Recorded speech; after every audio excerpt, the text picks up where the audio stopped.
Pretoria Psychologist, your one-stop psychoeducation platform.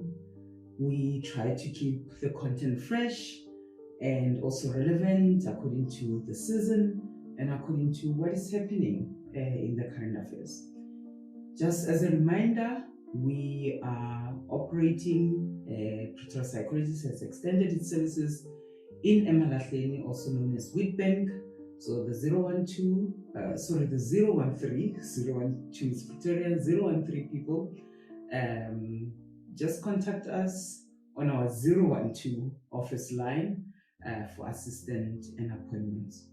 With that said, as we close in the October month, as we know that October month has been the Mental Health Awareness Month, I am very excited to say that I think we have made great strides in bringing awareness and widening awareness. Yes, I am not necessarily saying that we don't have a long way to go. I think we do still have a long way to go.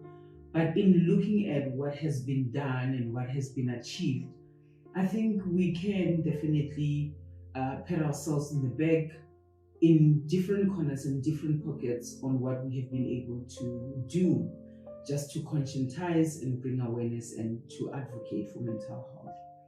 Something that has made me excited of recent was I consulted with a client who was suicidal. So she had suicide ideation. And I assessed for the risk of suicide. And one of the things that we do to assess the risk is to see if the person has got an actual plan of dying by suicide. And as I was making this assessment, she says one of the things that she did was to Google, different methods on how to die by suicide. And what came out was floods of resources, information, referrals on where can she find help, how can she access help.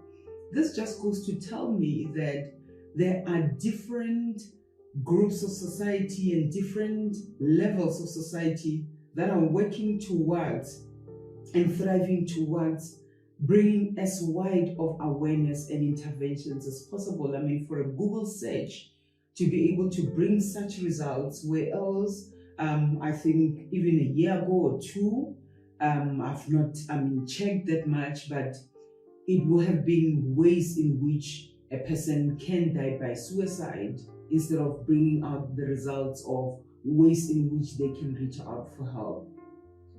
This obviously depends on the filters, the security filters, or used to depend on security filters and features on their phone or on the gadget that a person is using. But with this particular person, they don't even have security features, to say they must filter things that are inappropriate, violent, or anything like that. But as they Googled, this ways of getting solution and getting help, it came out. So for me, that is very, very exciting. Something else that is noteworthy is how different platforms in the social media, in the social spaces, and different organizations have used the tool of social media to just conscientize and bring awareness, to have conversation, create safe spaces for people to engage and talk, to talk anonymously if they want to talk openly if they want to dispel the stigma and to debunk some of the myths that are around mental health issues. This were, in a form of Twitter spaces with SADC, the South African Depression and Anxiety Group, and many other advocacy groups and NPOs that work to bring about mental health awareness and intervention. So for me, that is very exciting that we can be able to use technology in the way that we are using, because it's at the hand and of everyone. Everybody has got access to cell phones. Everybody has got access to the internet, and what better way to engage people in conversations that are ongoing. Something that also touched me throughout the month was requests from men for interventions, for groups. There was a group of men that we saw recently, they had asked for an intervention. They say, you know, as friends, they always talk in their corners and they always speak about these issues and hash them out. And this time around, they wanted to hash them out with a professional. Usually, you know, for an intervention, especially a group intervention, maximum is about 2 hours, 1.5 hours, depending on the stamina, depending on the conversation, depending on how we facilitate the conversation. And with this group of men, they actually requested that, which I thought was a little bit impossible and a little bit too, you know, imposing. But we ended up having a conversation for a full 4 hours, which just goes to show how many people want to share, as long as we create safe spaces, how much they want to vent and what is going on in their minds and in their hearts. And as long as we can you know, accommodate them, as long as we can create safe spaces, they are there to be able to talk it through and to try to sort out what is happening.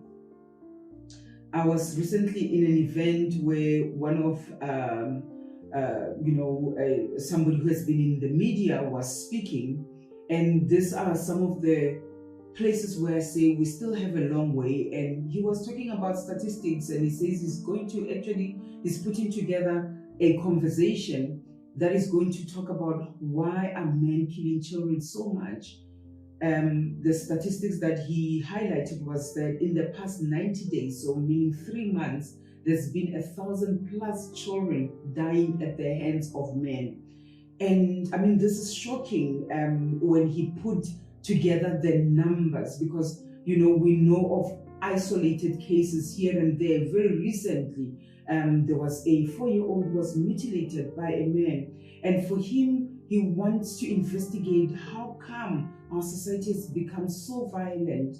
So meaning that we still have a long way in the violence against women and children, and also just spreading knowledge on how people can access help when people do not have to feel that they are unsupported.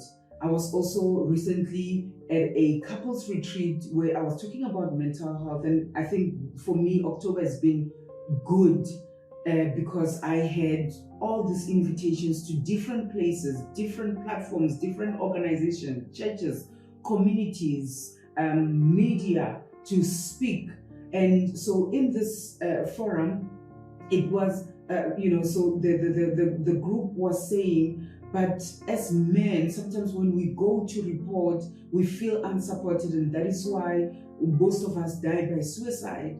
And I say, well, I know and I empathize with that stance and with that situation, because that's what happens. But that is why platforms like this are available to bring that awareness, to conscientize people that they do not have to die just because they are victimized, maybe in the police stations when they report cases of being violated, maybe a domestic violence where a female person victimizes a male person.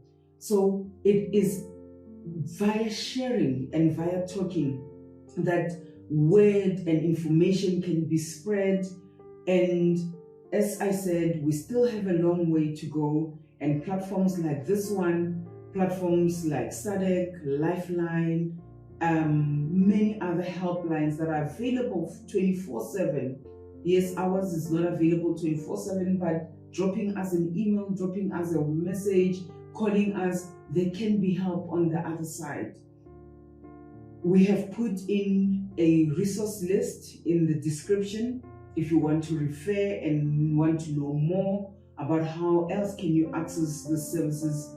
Some of them are paid services, some of them are free services. I want to highlight that we are a paid service.